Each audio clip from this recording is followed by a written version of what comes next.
Here is my pear cake recipe, and today I'm going to be doing it in a loaf tin. Now, quick hack, you want to take some tin foil first and just cover over the base and put it to one side.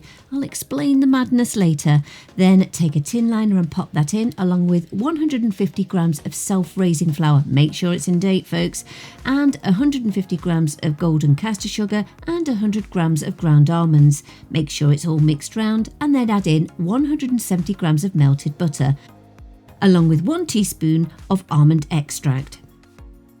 Then you want 1 teaspoon of ground cinnamon, half a teaspoon of ground nutmeg, and 3 beaten eggs.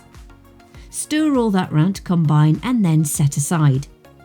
Now you'll see here I've got 3 pairs. Greedy girl here is double batching. You'll need about 1.5 to 2 pairs.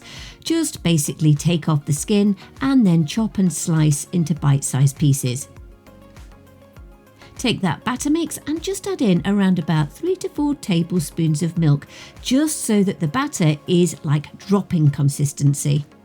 Then you want to add in the pear. Do this gently if they are slightly on the soft side. Then take your mixture and pop it into your chosen tin, even if it's a circular one, loaf tin, or even individual muffin tins.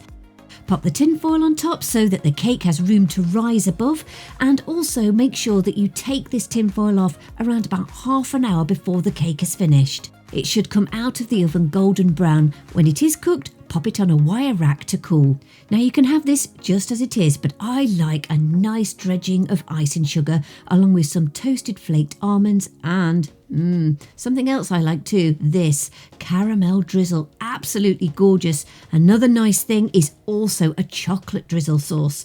I'll let you have that difficult decision as to what you would like on top. It's great on its own with a good old cup of tea, or you can have it with ice cream, cream or custard. Now, if you don't want to forget where you found this recipe, don't forget to subscribe to my channel, where also you will find a link to my website where you can find the written recipe and nutritional fact sheet. It's all on www.cookingwithemily.co.uk.